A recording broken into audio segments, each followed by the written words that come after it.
BS Show, Season 4, Episode 17. Sean Gankars with Justin Chasmore out of time. In another winning week, boys. 6-3, I believe it was, brings the overall record up to 86, 73, and 3, which is an incredible record to read after where we were at just even a little over a month ago. Adam, 9-0 over the last 3 weeks. You have picked it up. It has shot the record up. We are looking good. Regular season is over. Playoff football is upon us, but before we hop into these playoff games, it's the NFL. And once the last week of the regular season ends, a lot happens. We have some coaches firing, some GMs firing. Boys, we got playoff football to talk about. Coaches gone, a coaching carousel going on to talk about. How are we feeling coming into the playoffs? Yeah, Gank, I mean, I know you're happy now that we both had head coach and GM fired, a lot like other Giants fans from what I've heard. And I think what was the stat? They haven't had a winning record in 5 years. So I think it's time to clean house for the G-men and the Bears as well for that regard. So, a lot of big stuff. Obviously the biggest surprise, Brian Flores getting fired. But I will say this, I don't remember a year where there's been that many good head coaching candidates. So I'm excited for both of our squads to hopefully find the right guys. Yeah, the good thing for the Ravens is they have their guy. Unfortunately for all of us, we will not be watching our teams in the playoffs. Makes it a little less stressful, but it's definitely going to be a pretty electric wild card weekend, I think. I mean, we just talked about a pre-show. These games are tough to pick. There's a lot of really good teams, and the matchups, I think, are just incredible. When it comes to the locks, got to give a shout out to AT. He's ended the year hot, 9-0. Last 3 weeks, big stuff. And like I said it last week, this show just ends the year hot. So excited to continue into the playoffs and maybe sprinkling a little player prop here and there for the fans. Yeah, it is player prop season as we get into playoff football. Like I said, we talked about the fire coaches, and before we get into the games, we'll go back to that real quick. I'm going to go on my rant about Joe Judge. It is thankful, as Adam said, for all us Giant fans that he is out of there. The old retirement from David Gettleman. It was a obvious move that was coming. Was something, me, I kind of been backing him half the season, but we all know the inevitable has happened that he will be gone. But the Giants finally getting rid of Joe Judge is the biggest thing the Giants have get. One of my guys, Adam Shine, who I follow on Twitter, big football guy, CBS Sports, big fan of him. And he kind of put it perfect on Twitter. He said this is probably the best day the Giants have had in the past 10 years firing Joe Judge. And I almost can't disagree after that shit show of a season they went through this year. Even the 2 years with him, the mentality that he had that New Yorkers bought into obviously didn't work. It was time for him to go. He finally went. Adam, you said it too. Your guy's gone. Your GM's gone. It's exciting stuff for our teams, clean house, see what we can bring in and see what the future has. I mean, look at the Bears. I'm not a Justin Fields guy, but it's all said and done. The Bears have a young quarterback. And that's something that could intrigue a head coach saying, hey, I like this guy. Maybe I want to go there and coach him. The Giants have a roster that I think still has talent that Dave Gettleman put together and just hasn't been worked right. And you put 2 top 10 picks in front of it, that should interest a GM and a head coach to come there too. It's going to be a hell of an all season for me and you, Adam, with our searches for coach. But with that said, we all know I'm happy Judge is gone. Thank God. We'll see who the Giants get. I'll let you guys go. I know I'm one in Miami specifically, but in terms of GMs and coaches that have been fired, what has shocked you the most? What do you expect to see? What do you want to see? Who's a good fit where? What do you guys have on your mind with the coaching carousel? Yeah, I mean, I'm just excited to see what happens with all these offensive and defensive coaches because it seems like you have a few pretty good experienced defensive head coaches. You got Mike Zimmer, Brian Flores has proved he can win, a couple other guys, but then you got all those young OCs like Hackett in Green Bay, Kellen Moore, Brian Dable. So, I'm just more so excited to see if the offensive coaches get all the jobs or not, because from what I've seen in the division leads and wins, a lot of offensive coaches are winning and defensive coaches really aren't, with the exception of a few. So, GM wise, can't say I know too many guys, but all I know is the Colts have put together a crazy good roster. So anybody that has some experience there might do a good job. Yeah, I'm gonna follow that up. I think I'm mostly excited to see where Doug Peterson goes. I think he's a name that obviously he was with Philly, got kind of ran out with the whole Wentz situation.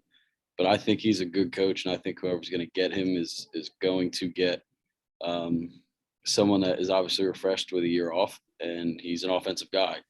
And I think in the right situation, he could really take a team to the next level.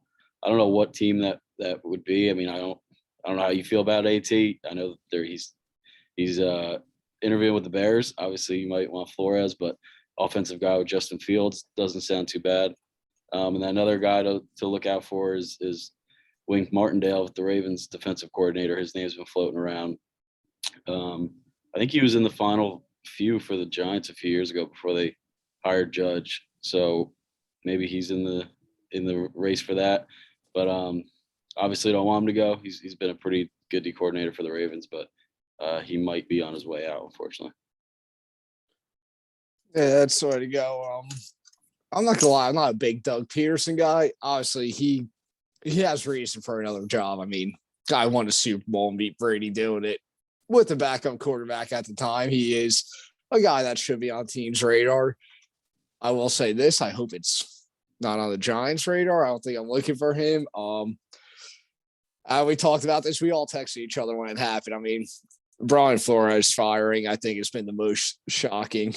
He's a guy I look at instantly as a fit for the Giants. I mean, we talked about how this guy wins 19, 20 games with Tua and amongst other guys and in the pocket for him. I mean, Tua, no, he's missed some games too and everything over these past couple of years, and he's found a way to win some games. And no, I look at Miami's defense over the past couple of years too. That's been key to their victory. And the Giants have a defense over the past 2 years that has been pretty good too. And it's just hard to look at when your defense is on the field for 40 minutes a game. That's credit to the historically bad offense. I saw stats on ESPN earlier today after Judge got fired, and the Giants offense the last 2 years was just almost dead last in fucking everything that they could list. But bringing a guy like Flores that could even solidify, I think, an already good defense like he kind of did in Miami. If you can do that with New York too, and so find a way to win games. I mean, that's what he did. I would love that as a hire. And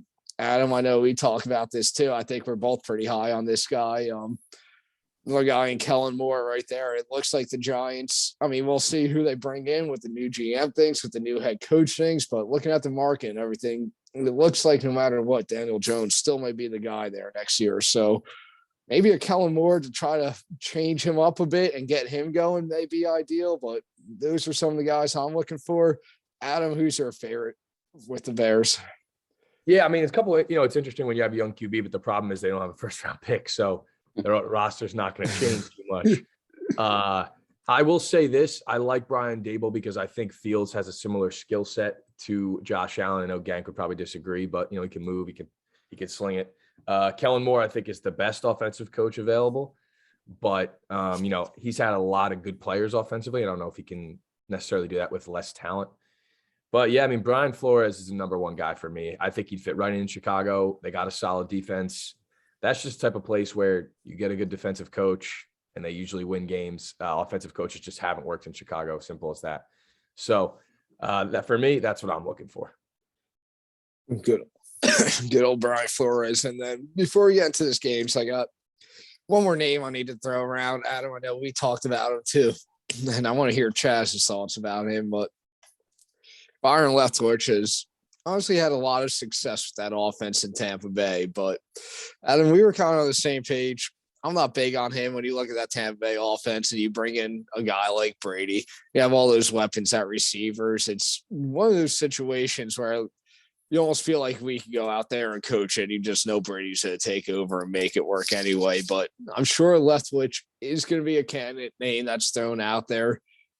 What are your thoughts on him possibly succeeding in the NFL if he gets that nod anywhere? I'm kind of with you guys. I think it's it's probably a piece of, Brady and that offense. I mean, look at the playmakers they've had over the last 2 years. I mean, just simply the names. They get Brady, they get Fournette, donated to them. They get Mike Evans, they have Chris Godwin, they have Gronk. I mean, it's pretty hard to fail in that offense. And like you guys said, Brady probably went there, and if he didn't like something, I'm sure he changed it himself. Because, I mean, if you're Bruce Arians and Brady's telling you to do something versus Byron Leftwich, you're going to listen to your quarterback who, is the best quarterback of all time over Byron Leftwich. I know his name's going to be out there. It deserves to be out there, I think. But I think if he does get a head coaching job this offseason, I think he might underwhelm, at least to start. If I'm a fan of a team, that would probably not want to. I would not want him to probably be my number one choice. I mean, we talked pre-show. My thing is, I don't care what a guy's done with Tom Brady. Tell me what he's done with Tua. I mean, Kellen Moore has really progressed Dak. So it's like, you're not going to get Tom Brady when you pick a new head coach. You're going to get an underdeveloped quarterback, or maybe the Broncos aren't going to have a quarterback. So, it's not fair to Byron Leftwich, but guys like Adam Gase had Peyton Manning. He didn't work out. We've seen this before. So, you're not going to get that good of a quarterback when you go to a head coaching place. Yeah, that's very true. And as we talk, like I said, I'm not a Leftwich guy either. Though he's in a good spot there, I think he should stay. But though he won a Super Bowl last year, take a 44-year-old quarterback that, is pretty much a 50-50 seems in terms of the MVP race when it comes to Brady and Rodgers, and you coach that, obviously he seems to be on the head coaching carousel, and we'll see what happens with that. But let's get into these games here. It is a loaded wild card weekend. It's questionable about it when it broke out last year, but this whole 17 playoff game, 7 teams each conference playoffs, is beautiful when you get to look at these slate in the wild card games. But we will start 4:30 Saturday, and starting to me with, it's the playoffs, every game's intriguing, but this game almost stands out to me the most. We're starting with Vegas heading to Cincinnati. Cincinnati 5.5 point favorites at home, over under 49. A big reason why this game intrigues me the most is, you look at these two teams and there is not many, if any, people that probably had either of these teams in the playoffs before the season started. And here they are starting off the playoffs for the NFL this year as a 4 and a 5 seed, very respectable seasons, both, exceeding expectations, I think. And I look at this game right here, and we talked about pre-show, who's going to be the hot team that's going to go on a run that nobody expects. And it kind of could be the winner of this game that gets there. Cincinnati's offense has been impressive all season. They've really shocked me. Burrow has shocked me. I knew they were their turn a corner. I don't think any of us really had them in the playoffs as much as this much corner, let alone win the AFC North. That is a brutally tough division. One of the better, if not the best divisions in football. Find a way to win that this year is more than impressive for Cincinnati. But now you got a Vegas team that's coming into these playoffs red hot. I'm going to say this right off the bat. I'm actually the pick Vegas to win this game outright. You talk about what team is getting hot, and I instantly think Vegas is that team that's getting hot at the right time. Cincinnati has obviously beat expectations. They've overachieved. They've been very good. I love this Cincinnati team. They have a very bright future with Burrow and Jamar Chase. Very early prediction, but the way those two connect, it's almost Peyton and Marvin Harrison style, especially the way the NFL throws the ball. Like, those two are the connect for a lot of touchdowns, I think, in the future. But this Raider team has a little bit more experience. Derek Carr has been in these playoffs before. He knows what it takes, and this Raider team's getting hot at the right time. The defense is slowly starting to get better a little down the stretch of the season here. And because I think the Raiders defense is a little bit better than Cincy's right now, that's a big reason why I like them to win this game. Max Crosby, 4th round pick a few years ago, all of a sudden team captain, is turning into one of the best defensive ends in the league. A lot of respect to that guy right there. And Derek Carr just seems like a man on a mission. It's incredible that the Raiders are here after the season they had and all the controversy they've been to. And the way they finished this season, the way the defense has been kind of playing, getting better as the season's been going. I'm expecting a very fun football game to start these playoffs. But I'm going to take the Raiders. They just feel like more of a team of destiny almost. And I'm going to take Derek Carr and his experience over Joe Burrow. We know Joe Burrow can win the big game. We've seen it in LSU in college, but it's also the NFL. Give me Derek Carr. Give me the Raiders. Hell of a football game to watch to start these playoffs, 28-24. Yeah, Gank. I mean, that's a lot. This is the Raiders, right? So I don't really like to pick the Raiders. I don't trust them enough to win this game. I think Joe Burrow's big time player. He makes big time plays. He's got his dude in Jamar. And I think that they squeak out this win. I think it's an awesome game. It's going to be a lot of fun to watch. My favorite bet in it is the over. 5.5 points is too much with two teams that seem to always be in field goal games. So I like the Raiders to cover this spread, but I just kind of see Joey B making one more play. The Raiders had a huge win last week and they have won a bunch of games in a row. But last week was at home, must win. And, they really got bailed out at some point with the win because it should have been a tie anyway. And I'm going to take the Bengals to win this game. I just think Joe Burrow's been waiting for it. He's played in big games before. It doesn't scare him. And the Bengals have an overall better roster, in my opinion. But shout out to Max Crosby. Dude was in rehab 2 years ago, and now he's an all-pro and Pro Bowler. So good stuff all around. I'm going to take the Bengals to win, but the Raiders cover, and I'll go 27-24. Yeah, this is probably one of the toughest games to pick of the weekend. I'm going to side with Gank, and that could switch till by Saturday, but I definitely like the Raiders to cover either way. My thing is, it's kind of like what Gank said. It just kind of feels like the Raiders. Obviously, they had the massive win last week in Vegas. Not to mention the massive win they had the week before that in Indianapolis, and now they come into this game. It just doesn't feel like their season is going to end yet. And the Bengals obviously had two big wins. I mean, this line is, I think, inflated because of the win that they had against the Chiefs 2 weeks ago. If they would have lost that game, God knows what this line would be. I don't think the Chiefs are going to play that well. They went to Cleveland last week. Obviously, Mixon and Burrow didn't play, but they lost a pretty ugly game. The defense did not look good. And now they come home in a spot that they're expected to win. And, I mean, don't get me wrong. The Bengals had a fantastic year. They're young. They're exciting. But I think the pressure is all on them. The Raiders coming in here with house money. No one's really giving them a shot after reeling off 4 straight wins to be in this spot. And I'm going to go with the experience in this game too. I think Derek Carr, I mean, he made the playoffs. He needed 4 straight wins to get here. I think he's going to play well. So I'll take him over Burrow. Burrow's a little banged up. Mixon's coming off the COVID list. I don't know. There's just a feeling here. I think the Raiders at least get one win here in the playoffs. So I'll go high scoring. I'm with you guys there. I think the Raiders win 31-28. Love the high scoring.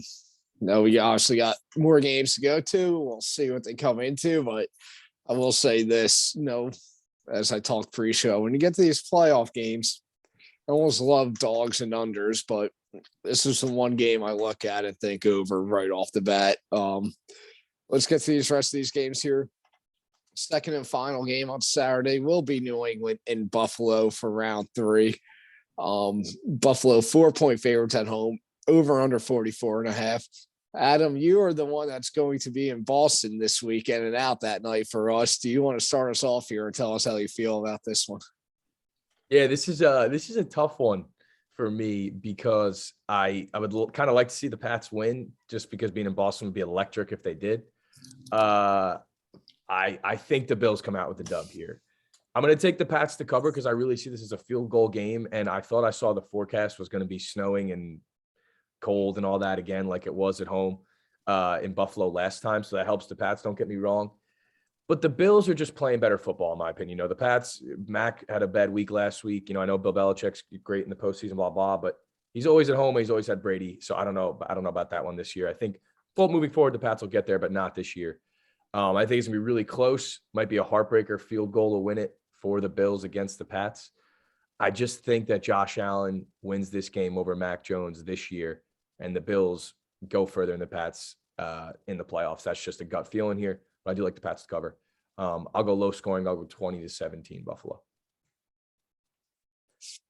Yeah. I'm definitely gonna take the Pats to cover.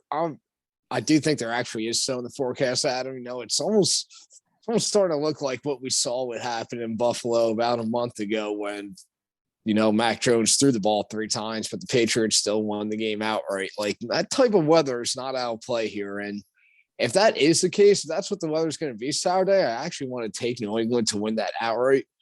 But we don't know for sure what it's going to be. So I will take the Bills to win outright. I'm going to take New England +4 though, but I'm looking at the under with you, Adam, here. That's actually my favorite bet in this game.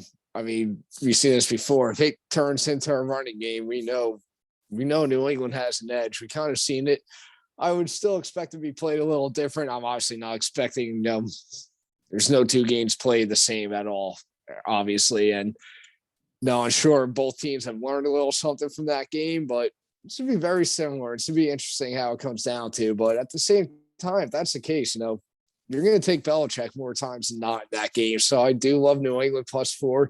But when you look at the roster still, when it's all said and done, Buffalo is just simply still more talented, and they're still a little bit of a better team. I mean, New England's got to be very happy where they're at. You lose Brady for a year last year, don't make the playoffs, wonder what's going on. Then you draft a rookie, bring in Mac Jones, and just like that, you're right back in the playoffs. And, got a chance at winning the division coming into the final week of the season. So the Pats look like they're back. They definitely have a chance at winning this game. Adam, I'm sure it's going to be a blast in Boston for you. But I'm simply pick the better team, as Chaz said about the Bengals Raiders game. My mind could change. We're going to do our bracket contest. I don't even know who I'll pick as the outright winner yet, but on the show right now, I'll take the Bills to win. Definitely give me the Pats to cover. Low scoring game. Love the under 44.5. I'll go Bills 17-14. I'm gonna go on the other side. I'm gonna take the Bills to win and cover here. I think I said when the Patriots were the 1 seed and everyone was saying that they were Super Bowl favorites, I said on the show that they had a 0% chance of winning the Super Bowl, and I think that is going to be the fact after this week once I get knocked out. I think the Patriots lost this game a few weeks ago in New England when they played the Bills and lost that game because they would have been home this week. And I mean, the Patriots coming to this one, they lost 3 or 4. I mean, they went into Miami last week, 7-point favorites. They were playing for the AFC East. Obviously they needed the Bills to lose, but I mean, they came out and just got smacked by the Dolphins. Like, I just don't really know how that happens. I think the Bills, obviously they came out, took care of business against the Jets. And the Bills are just, I mean, they're a better team. And the thing that the Bills have done the last few weeks that we haven't seen in the regular or in the first half of the season is they've finally established a run game in Devin Singletary. I mean, I think he's had over 20 carries in 3 out of the last 4 weeks. So it takes a little bit of load off Josh Allen's legs. Obviously, Josh Allen is superior right now to Mac Jones. So obviously that's an edge. I think the Bills win here. I'm with you guys on the under. I think the Patriots blew their shot the last 4 weeks of the season, and I think they just put themselves in a bad spot. So I'm gonna go with the Bills. They're a better team at home. Buffalo's gonna be rocking. Table's gonna be breaking. Let's go Bills 23-13. Yeah, it's a completely different game being in Buffalo, man. Crazy. All the Pats had to do is win. Like I said, my biggest thing here is the weather. I need to track the weather for this game, see what it's going to be like. Because I mean, I think we're expecting snow here, and though I read some shit that there could be a pretty decent storm coming. And if it's coming here, I imagine it's going to be worse in Buffalo too. And if that's the case, like, we've seen this game before. Buffalo couldn't do a single thing, and New England just ran the ball better. But now Chaz, you brought up a good point too. Devin Singletary, Buffalo's established a running game with him. If I'm not mistaken, for all those doing daily fantasy this week, something I'll definitely be doing. I'm pretty sure Devin Singletary has been your top fantasy running back the past 2 weeks to close out the season. So he is definitely someone you want to keep an eye on. think he has 4 touchdowns in the last 2 weeks. I mean, over or close to 300 yards rushing. It's pretty impressive. Mhm. Him and Rashad Penny out of nowhere to close it out. My boy Rashad Penny. All right, Chaz, we're going to go to you first for this one because this is Philly. That's your area near your residence. And here they are back in the playoffs. Nick Sirianni, first year head coach, and he found a way to bring this Eagle team who I honestly was wrong about. I had them coming dead last in the NFC East this year. I didn't know what to expect for them. I didn't know what to expect from the NFC East in general. I just knew I had Dallas winning it, Philly coming in dead last, and not expecting much of anything from really any team really other than Dallas. But here we do. Here we are. Wild card weekend. Philly's playing a game. And of course, it's against Tom Brady. Brady, 8.5-point favorites at home here, over under 49. What is Philly Nation saying about this? Are they expecting to beat him again? Well, everyone's just talking about the Super Bowl. Obviously they beat him the last time in the playoffs, and they're somehow forgetting that Tom Brady threw for over 500 yards and like 4 touchdowns. So, it was definitely Tom Brady's fault why they lost that. But, Philly radio, everyone, they all think they're going to win. I'm not going to take them to win this game. I do think they cover the 8.5. I think that is a lot of points. I was wrong about the Eagles too. I think a lot of us were. Nick Sirianni, they started 2-5, and here they are sitting in a playoff spot. And they gave themselves a chance. Obviously, you get in the playoffs, anything can happen. But my biggest thing is, their last 5 or 6 wins came against all backup quarterbacks. And now you're going against Tom Brady. So, it is the complete opposite side of the spectrum. The Eagles finished the year, obviously, tremendous to get into the playoffs and put them in a spot to play the Bucs. But because the Bucs are a little banged up, I think this game stays somewhat close. Obviously, I'm going to take Tom Brady and the Bucs to win at home here. At home, the Bucs are just a very, very good team. But I do think the Eagles keep it somewhat close. So I'll take Bucs to win, Eagles to cover. I'll go Bucs 27-21. Yeah, I don't like to give that many points to a team in the playoffs, but just Tom Brady at home against – I just feel like it's a really bad matchup for the Eagles. Some people might think it's a bad match for the Bucs, but the one thing you can't do against the Bucs is run the ball. And if you can't run the ball as a Philly offense, we've seen Sirianni get pass happy, and they've struggled. I see that happening. They just signed Vita Vea to an extension today, I believe, actually. And I see the Bucs stopping the run and making the Eagles pass, and that not working well. Not to mention, the Bucs are banged up, but realistically, they only lost Godwin. They lost AB, of course, but I just see Tom Brady at home, wild card weekend against an inexperienced Philly team. It's been a nice season for him against inexperienced head coach Nick Sirianni. I'm not going to look too much into this game. I really think the Bucs run away with it, and it's one of the only blowouts of wild card weekend. So I'll take the Bucs to win and cover here, and kind of an easy game for them. I'm going to go 31-17. Yeah, I think when it's all said and done, I'm probably going to take the Bucs to win and cover here, but I'm going to mix between you guys because, no, Adam, I'm with you. I do think Tampa Bay runs and covers this easily. At the same time, as Trav said, too, this Tampa team is kind of a little banged up coming in here, but, it's still Tom Brady. He shocked us all last year when he did it. And looking at this Philly team, Chaz, you said it. You look at their wins all against backup quarterbacks, and we really want to crunch this. We want to go look at Philly's schedule. They did not beat a single team that's in these playoffs right now at all during the regular season. If you want to put that in perspective, the Giants beat 2 teams that are in the playoffs right now. So the fact that Philly doesn't even have that type of win under their belt, I think that almost says a lot. The only team they beat that came close to making the playoffs was the Saints team, and that was after Jameis Winston got hurt.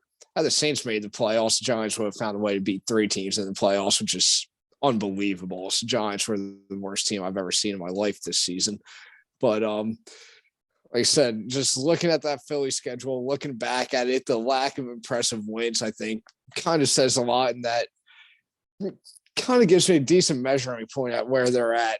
What Nick Sirianni did in this first year, all respect to him, all credit to him, because like I said, I had Philly, winning maybe 3-4 games this year tops. I just did not think they were ready. And, you got to play the teams that are on their schedule. And they still won the games they were supposed to win. But when it comes to competition like this, they have not shown up. Chaz, you said it, all backup quarterbacks really a lot during the final stretch. I think didn't beat, and now you got Tom Brady on the road to start the playoffs. And the last time Tom Brady saw this Philly team in the playoffs was the Super Bowl loss. I get away with that as a Giant fan because the Giants beat them twice in a row in the playoffs. I don't think that's going to happen twice here, though. Give me the Bucks to win. I'm going to take them to cover when it's all said and done. I think Brady's have another pretty big game here. Get Mike Evans going, run the football, do whatever you need to do. I'll take the Bucks 31-21. As always, Tampa Bay, if they're banged up secondary, one of those overs, that's more my favorite bet when it comes to this game. All right, and another NFC East team for Sunday, Dallas at home against San Fran. Dallas 3-point favorites at home. Over under 50.5 here. Everybody knows me. Ever since me and Travis started this show, I've always been big on Dallas, and this is the first year where this is probably the best team they've had since we started this show, where they really showed me something. And Adam, we were all talking pre-show, and I'm going to admit it, I'm actually scared. I actually do think San Fran's going to come in and win this game outright. I mean, Dallas was. Yank, I thought we were going to bet this one. Yeah, I mean, Yeah. I almost want to take Dallas -3. I'm kind of shocked too, because we all know I hate San Fran. Also on this show, if you listen to the past 2 years, ever since they made that Super Bowl, I've been very against them. And I always bring up how injuries cost them last year, but now they're getting healthy. And, as this season has been going on, Kyle Shanahan's one of the guys I have just gained more and more respect for as the season goes on, what he does with this team, the way he finds a way to win games. Defense talented, he just run the ball. He just does a lot of things right that feels good for a playoff type game to get a win. And Dallas, I thought winning was a good thing, but the way the whole week worked out to get San Fran, I think San Fran was the last team they wanted to see. If I'm Dallas, I'd rather want to see Arizona or see Philly. As much as you probably hate to see a divisional rival in the playoffs, I still think I'd rather see them than San Fran right now. I don't think Arizona is good enough to beat them twice. I think Dallas would have got that, but San Fran is getting hot at the right time. And I'm looking at this game here, and I think San Fran's defense can do enough to keep Dallas's offense in check. And Dallas's secondary that's been boom or bust all year has a chance to get beat. And I do think San Fran's have success, as they have been doing all year, running the football. And when it's all said and done, I think San Fran can control the pace of this game, control this game. And I hate to do this, hate to go against Dallas because I'm always on them all year, but give me the Niners to win this one when it's at the end, 24-21. Yeah, I mean, I circled this thinking this was our bet, 100%. I really did, but bro, I like the Niners here. I mean, the Cowboys, they look really good against shitty teams because that's how they play, but I still don't believe in them. I don't think Mike McCarthy's that good of a coach. He had 8 postseasons with Aaron Rodgers and won one Super Bowl, or went to one Super Bowl, even that. And the Niners are hot, man. Jimmy G, the way he played that fourth quarter, that was incredible. They have playmakers, Kyle Shanahan. Hell of a game. Yeah, and I mean, that's just a big time drive by him to tie that game and win it. I mean, you got to give credit where credit is due. Niners have a little more playoff experience, winning wise, at least recently. And Dallas is kind of just fool's gold. They look really good against bad teams. Their defense has takeaways, but Trevon Diggs is giving up the most points or the most receiving yards to any cornerback in the league. So I just like the Niners, kind of a gut feeling here. Hot team goes into Dallas and kind of bullies them around and wins the game. I think it might even be less close than a field goal. I'm going to take the Niners to win here, 27-21. Wow. I'm shocked, but I'm going to go the other side. I'm going to take Dallas here. I think, I was off the Niners all season long, and I think what they did last week against the Rams in the fourth quarter was very impressive. For whatever reason, they have the Rams number. I think that's their fifth or sixth straight win against them. So whatever Sean McVay is doing against the Niners is clearly not working. But when it comes to Dallas, they've been obviously one of the best teams in the NFC all season, and they do beat up on bad teams. That's definitely a fair point. And obviously the Mike McCarthy factor. I feel like the Niners will be the most popular underdog bet this week because of kind of just those two factors. But when it comes to the boys, I just feel like they're not going to go one and done this year. I don't think they're going to go on a run, but I think in this spot, I wasn't big on the Niners before the season, mostly because of Jimmy Garoppolo. He had a good fourth quarter last week. But I think Dak coming off, obviously, was against a lot of backups, but he threw for 5 touchdowns last week in Philly. That's a lot of momentum for him going into this game. Their offense is pretty healthy. Obviously, Micah Parsons is back for the defense. So, in the end of the day, I think I'm going to take Dak to make one more play than Jimmy G. I think it's going to be a very good game, whoever wins this game, but I'm going to side with the Cowboys. Best team against the spread all year. I'll take them to cover again. I'll go 27-20 Dallas. Yeah, Dallas has been great against the spread, but that's another thing that I didn't bring up too. I think a big factor for me in this one is I just trust Kyle Shanahan more than Mike McCarthy. Something tells me Mike McCarthy's going to do something to fuck this up. Like calls a timeout that lets the Niners tie the game or something ridiculous. Yeah, you just never know with him what he's going to do. And it's not one of those games that, I'm saying this now is subject to change, but no matter what, I'll definitely, in terms of picking a winner anyway, but no matter what, I'm definitely taking San Fran +3 because even if Dallas does want to win this, I think it will be kind of at a field goal at the buzzer, but we'll see what happens. You'll all see my bracket when I'll fill it out, which way I actually go. Yeah, losing bracket, yeah. Probably. My brackets are always brutal. Like, I've hit Super Bowl champions numerous times, but it's all the shit leading up to it that cost me. Well, it's the worst because when you take an upset round one and you have them winning a second game, or done, and then they lose week one or round one, you're screwed. I think you guys have been doing the bracket a little longer than me, kind of like the fantasy league I'm in with you. I actually think I won the bracket the first time I did it with you guys, but the 3 or 4 years since, come conference championship weekend, I think I just been out of fucking contention. Yeah, I won it the Chiefs Niners Super Bowl year. So whatever, 2 years ago. I don't remember who won it last year. I think I won it when it was the Rams and Pats. Yeah, because you're the only one that the Pats going to the Super Bowl for some fucking reason. Yeah, you did, Chaz. Yeah, you did win that year. That electric Super Bowl. You were the only one to have the Pats even in the Super Bowl.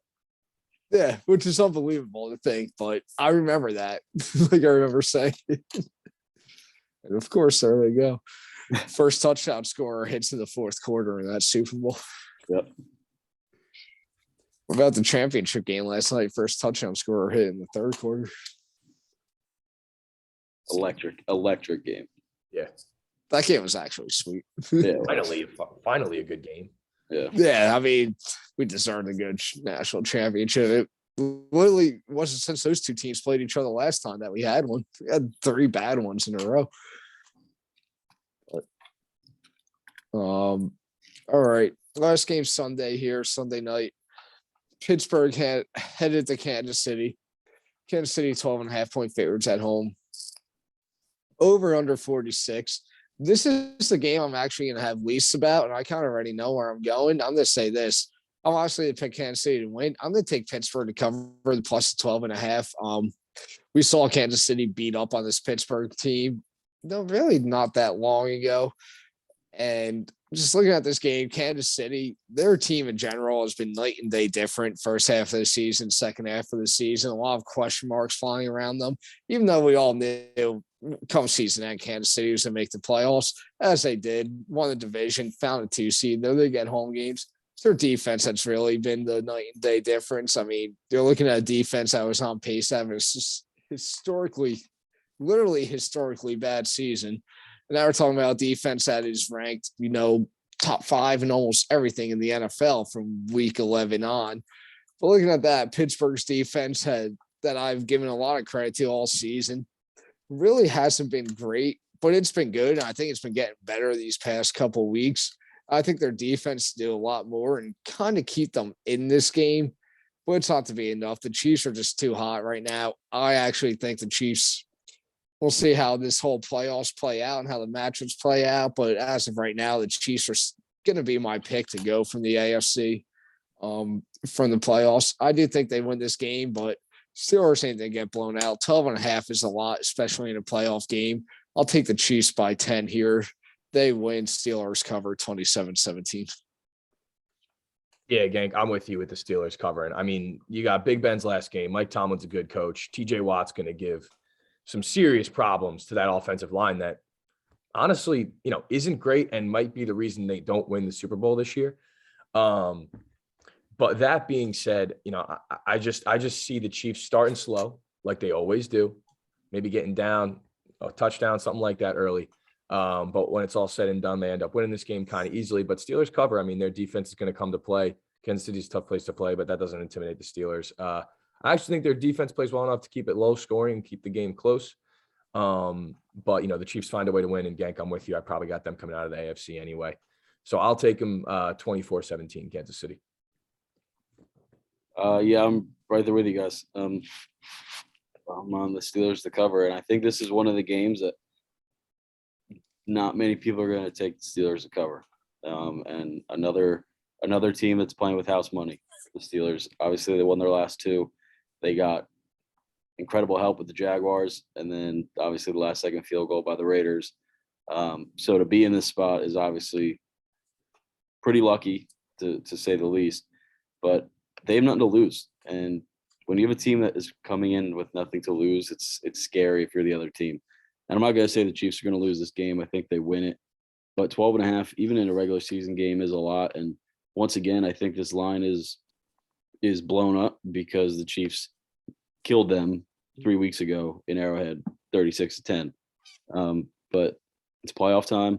The Steelers know that this is a gift that they're here, and I mean, the Steelers defense is still good. TJ Watt is obviously a serious problem, and they can cause turnovers to keep this game, within striking distance. So 12.5 is too many points. I think the Chiefs win, but I think it's maybe a little sweaty for them. I'm going to go Chiefs 27-17. Same score. I mean, I know you guys fell asleep, but that Sunday night game was, I don't mean Fushigara or texting. It was literally at a point I'm like, they're actually going to fucking tie. And the Steelers are going to get fucked. I was with Dan. He must have been just sweating if he was awake. Yeah. It literally got to the point. Well, you watched the first half, right? Yeah, I watched at least anyway. I was exhausted. And how Collinsworth was jizzing himself about the tie even throughout the first half. Yeah, It was unbelievable the second half. And then once it went into overtime, forget about it. He blew his fucking load. But I was legitimately laying in bed watching that game. I'm like, they're actually gonna tie. And Vegas, the Bucs were gonna lose tens of millions of dollars if that game ended in a tie. Because everybody. I saw that Vegas would have gotten cleaned out. Everybody actually bet it just for shits because of the situation, and they were about to get murdered. Right. Yeah. But what a fucking game that was. In the end, and I'm actually glad Vegas kicked that field goal.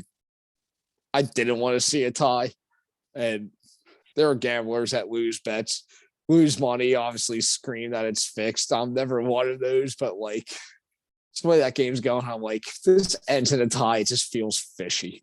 Even though it probably has nothing to do with it, I'm like, this ending in a tie feels fishy. I'm glad it didn't. Glad Vegas won and gives me confidence for picking them this week. But let's get to the last game. First time ever Monday Night Football with the NFL playoffs here. Los Angeles Rams will be hosting the Arizona Cardinals. Rams 4-point favorites at home, over under 49.5. And I tell you what, this is another second game this week where we got a round 3 going at it. Bills Patriots being the first, and these two teams, they traded punches with each other during the regular season. But with that said, this Rams team is a team that I've been pretty heavily invested in most of the season, bought into a lot. And you look at these teams, Arizona, first half of the season, obviously very good, unbeaten throughout it and doing pretty much everything right. And, you got a guy like JJ Watt hurt, a couple other injuries, and the defense that looked pretty good the first half of the season hasn't been as good. And this Rams team that, their defense has been loaded, has definitely underachieved defensively. You expect more for it, but when it's all said and done, it's playoff time. It comes to games like this. And I'm going to trust that Rams defense more to make some plays here and make things tough for Kyler and to get the job done. I think Matt Stafford, who it's been pretty cold down the stretch. I talked about on the show last week, the interceptions he's been throwing is going to be a problem coming into the playoffs and everything, but this is the third time he's seen this team. I think he's going to figure it out. I think all this talent on the Rams defense is a step up to make some plays against Kyler and everything. And I'm going to take the Rams to win and cover this game. I think Kyler's have a lot of problems. Matt Stafford gets going. Odell is turning to be a pretty good signing for the Rams. I mean, he's got 4 or 5 touchdowns in the 6-7 games he's played with them, and it's just working this offense. And I didn't even bring up Cooper Kupp yet, who's just an incredible record-setting year, triple crown with the receivers when it comes to receptions, yards, and touchdowns. Give me the Rams to win and cover here. Still should be a fun game to watch, but the Rams are too talented for this Cardinals team, 27-20. Yeah, I mean, obviously I've been on the Rams for multiple years now. I have not been on the Cardinals much this year. They definitely surprised me. But that being said, they're not the team they were 5-6 weeks ago, first of all. And usually when playoffs come around, I try to stick to who's playing better. While the Rams, had a big win against Baltimore, backup quarterback, and lost this past week, I think they're playing better than the Cardinals. The Cardinals have really just stumbled into the playoffs. I mean, they were looking at a 1 seed at 10-1, I believe, and just kind of faltered down the stretch and not the same team. McVay is a 10 times better coach than Cliff Kingsbury, and he has had their number recently. So I think that the Rams are going to come away with this win. I think this is a good matchup for them. And I think Matt Stafford kind of figures it out against the not great defense. It's a little banged up. And offensively, he puts together a nice little game. I'm going to go 28-20 LA. Oh, you guys know I've been on the Cardinals all year. Bigger than most. I'm actually going to take them to win this game. I think the Rams. Honestly, I think when I watched that game against the Ravens, it stood out that they're not as good as people think. And the Rams this year, 9-0 against teams with losing records, 3-5 against teams with winning records. And one of those wins came against the Colts in week 2. So, I mean, they haven't really proven they can beat anyone that's good. This Cardinals team went into LA earlier in the year, won by 17 points. Obviously, that was when they were on their hot streak. But I turned back to the game 2 weeks ago in Dallas for Arizona. That felt like a playoff game atmosphere, and they came out and got the job done. Obviously, they fell last week to Seattle, but then, I mean, that was obviously Russell Wilson's last game with Seattle. He put up 38 points. But Arizona getting back J.J. Watt is a massive boost for that defense. And once again, I think this is a spot that everyone's going to take the Rams because the Cardinals have fallen. But the Rams haven't beaten anyone. And this just kind of seems like a game that the Cardinals, who have overperformed for the year, can maybe sneak one out. And I think one of the biggest, I don't know if you guys saw, Matthew Stafford said it was a hostile environment last week and he couldn't hear anything. Meanwhile, they were home. So that doesn't really bode well, I think, for the playoffs. I think Arizona will take over that stadium once again. I'm going to go with the Cardinals to go in and snake a win. I'm going to go Cards 31-27. Yeah, I will say real quick, Hank, that if the Rams don't win, right, I believe they won a playoff game last year with Goff. I could be wrong, but I think they went into Seattle and right? Yeah, they beat Seattle. So you trade away Goff to get Stafford, and then you actually get less far in the playoffs. That will be. I could be wrong. Didn't Goff not even start that game? Yeah, He didn't. Wofford or whatever. The Wofford other played. guy started, and then Goff came in and won. Yeah. And it was almost like they said it might have been like a healthy kind of scratch too, because he was able to play still. Here's my issue with LA football right now. And this goes to the Rams and Chargers. Like, I mean, it's LA, big time city and everything, but like, how long can this last? These teams don't get home games because even when they're home, they're away. As Travis said, like, hostile environment. Like, away teams just travel to their stadium and pack it more than their home fans Take it do. over. Yeah. And at what point are like players going to realize, like, I don't want to fucking go play there? Like, I literally don't get a home game.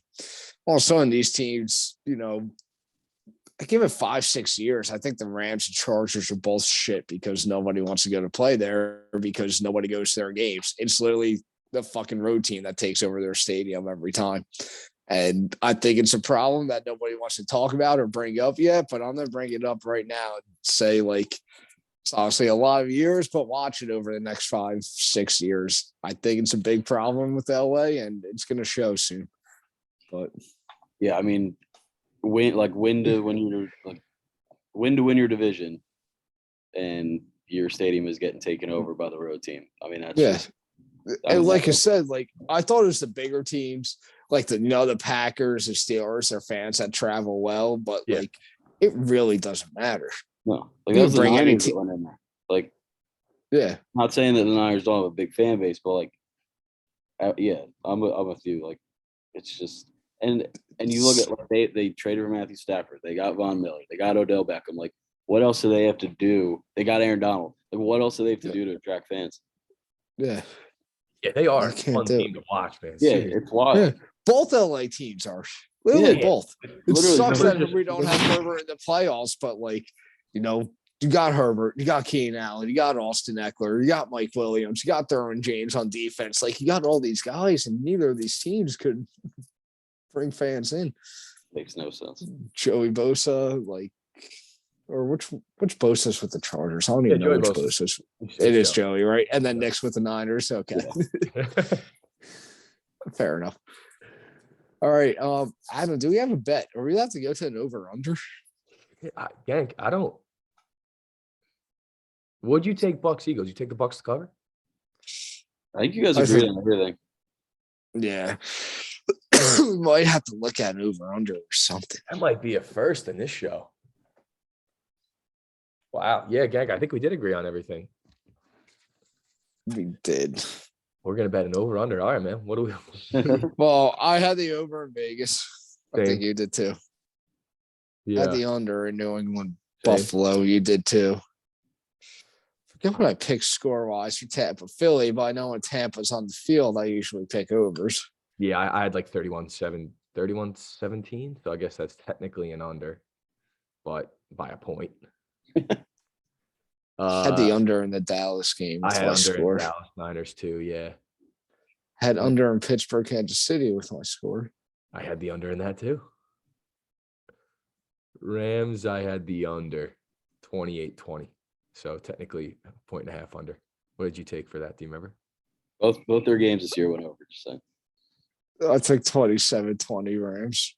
But I would actually take the over in that game if I had to like twist one. But think about it. Well, hold on. There was one thing we disagreed on, I think. Unless what was your score for Eagles Bucks? Do you remember? I don't actually remember that one. I had the Bucks covering. Yeah. That's pretty wild. Wow. Maybe 31-21 Bucks, I think was my score. I think you had the over in that game. I think I did.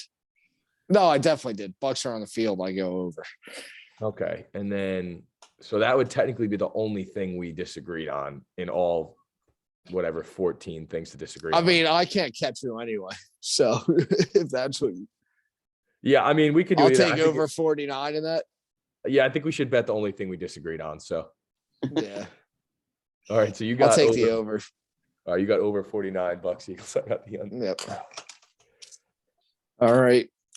let's get to the locks. It is playoff times. We don't have the big slate, so what are we doing? 2 locks each, right, boys? Yep.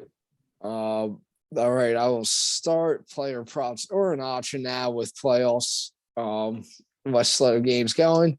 I will say this right off the bat. I did not have a playoff prop. I have 2 bets. I'm going to start, and both of them are going to take place on Saturday. I'm going to start with Vegas Cincy. I'm going to take the Raiders plus the 5.5. As I said, I got them winning that game outright. They just feel like the hotter team and the better team right now. Now I'm going New England, Buffalo, especially if that weather's shitty. But no, these are 2 teams that are get to the dogfight. They're almost starting to turn into these Pittsburgh, Baltimore type games where they're actually as fun of defensive football as you can watch. And I'm going to take under 44.5 in New England and Buffalo.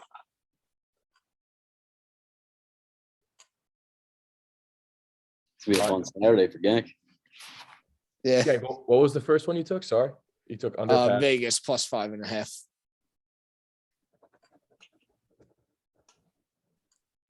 Literally both Saturday games I'm riding with. All right. I'm going to take let me just make sure this number is right. I'll do a player prop and a game. All right, my game.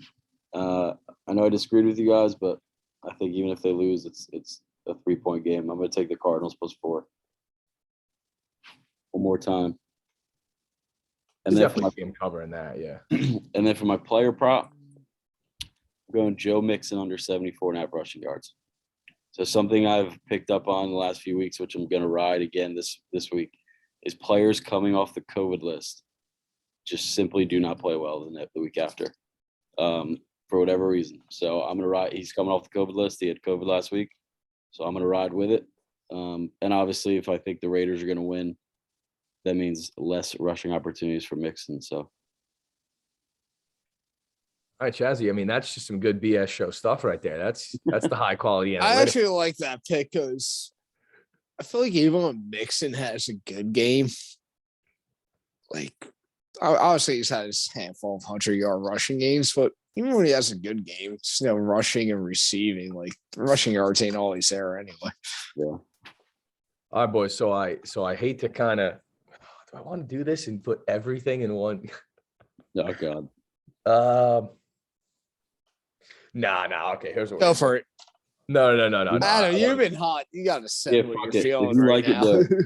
Are you gonna take the over in that first game? Yeah, I'm gonna take the over. That's what I wanted to do. Take. To do it. Oh Okay, yeah, take that. Yeah, I'm gonna go with my. Yeah, that's what I want. Give me that over 49, Bengals Raiders, and another bet in that game. I looked at this prayer prop. I like a Jamar Chase anytime TD minus 105. Wow. Big time players make big time plays. Joey B is looking for Jamar at some point throughout that game, and the Raiders secondary like bad to say the least. So 4 bets in that game. That is a massive game. Just to start the weekend. Holy crap. And don't sleep on our over under 49 Bucks Eagles bet. So, oh man, this is gonna be excellent. We have 4 of the 6 picks are in that game. My second pick is a Saturday night game. We have nothing Sunday, and then we waited out to the Monday night game with Arizona plus 4. Wow. Wow. All right. Well, That's how I feel about Sunday. I did almost take Pittsburgh plus 12.5, but I just leaned under in New England Buffalo because that was a good under. I like that under a lot. I'm going with that under due to the fact that I do think weather should become a factor in that game. Yeah.